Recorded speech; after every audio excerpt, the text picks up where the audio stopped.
حافی کو کیا غرض ہے جو غیر سے یہ مانگے، حافی کو کیا غرض ہے جو غیر سے یہ مانگے، سب کچھ اسے ہے ملتا، سب کچھ اسے ہے ملتا، اشرف تیری گلی میں مایوس وہ نہ رہتا، اشرف تیری گلی میں۔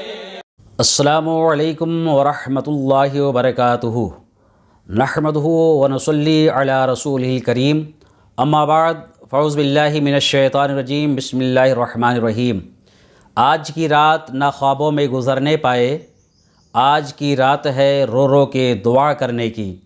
محترم ناظرین کرام، شب برات کی مبارک رات میں حضور صلی اللہ تعالیٰ علیہ وسلم نے بذات خود عبادت میں کثرت کی ہے، اس لیے حضور صلی اللہ تعالیٰ علیہ وسلم کی اتباع میں اس رات کو نوافل پڑھنا اور شب بیدار رہنا عین سنت ہے۔ اس رات کی عبادت کے اجر کے بارے میں حضور صلی اللہ تعالیٰ علیہ وسلم کے فرمان کثرت سے ہیں، ان کی روشنی میں اس شب کو کثرت سے نوافل پڑھنا اور شب بیداری کرنا مسنون ہے۔ اس کے علاوہ ذکر و اذکار اور تلاوت کرنا بھی بہت عمدہ ہے۔ کثرت عبادت کے متعلق حدیث پاک سماعت فرمائیں۔ ام المومنین حضرت عائشہ صدیقہ رضی اللہ تعالی عنہا نے فرمایا کہ نصف شعبان کی رات میں رسول اللہ صلی اللہ علیہ وسلم میری چادر کے اندر سے خاموشی کے ساتھ باہر نکل گئے۔ اس طرح حضور صلی اللہ تعالیٰ علیہ وسلم کے نکل جانے سے مجھے گمان ہوا کہ حضور اکرم صلی اللہ تعالیٰ علیہ وسلم کسی اور بیوی کے پاس تشریف لے گئے ہیں۔ میں نے اٹھ کر حجرے میں تلاش کیا تو میرے ہاتھ حضور صلی اللہ تعالیٰ علیہ وسلم کے پاؤں سے چھو گئے۔ آپ اس وقت سجدے میں تھے۔ میں نے دعا کے الفاظ یاد کر لیے تھے۔ آپ سجدہ میں فرما رہے تھے، یا اللہ، میرا جسم اور میرا دل تجھے سجدہ کرتا ہے، میرا دل تجھ پر ایمان لایا اور میں تیری نعمتوں کا شکر ادا کرتا ہوں، اپنے گناہوں کا اعتراف کرتا ہوں، میں نے اپنے نفس پر ظلم کیا، تو مجھے بخش دے، تیرے سوا کوئی گناہوں کا بخشنے والا نہیں ہے، میں تیرے عذاب سے بچنے کے لیے تیری پناہ میں آتا ہوں، تیری غضب سے بچنے کے لیے تیری رضا کا طالب ہوں، تیرے عذاب سے امن میں رہنے کے لیے تجھ ہی سے درخواست کرتا ہوں، تیری حمد و ثنا کوئی بیان نہیں کر سکتا، تو نے آپ اپنی ثنا کی ہے، تو ہی آپ اپنی ثنا کر سکتا ہے اور کوئی نہیں کر سکتا۔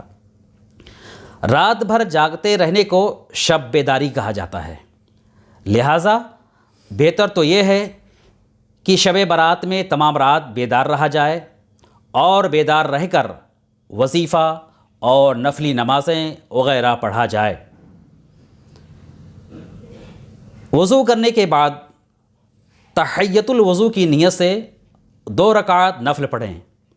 ہر رکعت میں سورہ فاتحہ کے بعد 1 بار آیت الکرسی اور 3 بار قل هو اللہ شریف پڑھیں، تو پانی کے ہر قطرے کے بدلے 700 رکعت نفل نماز پڑھنے کا ثواب ملے گا۔ اور اسی طرح 2 رکعت نفل کی نیت سے پڑھیں۔ ہر رکعت میں سورہ فاتحہ کے بعد 1 بار آیت الکرسی اور 15 بار قل هو اللہ شریف پڑھیں۔ سلام پھیرنے کے بعد 100 بار درود شریف پڑھیں۔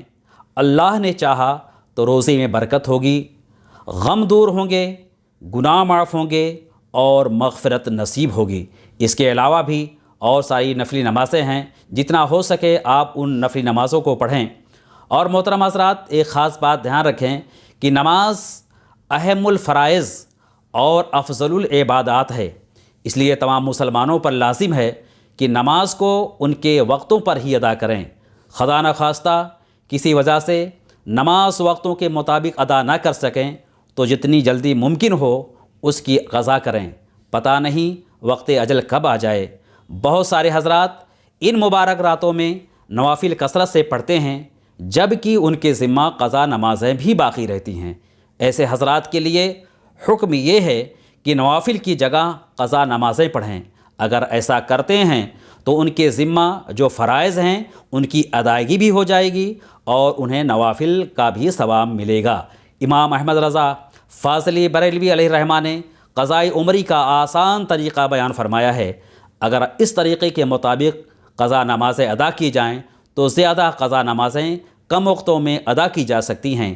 امام اہل سنت امام احمد رضا علیہ الرحمہ فرماتے ہیں قضا ہر روز کی فقط 20 رکعتوں کی ہوتی ہے، 2 فرض فجر کے، 4 ظہر، 4 عصر، 3 مغرب، 4 عشاء اور 3 وتر۔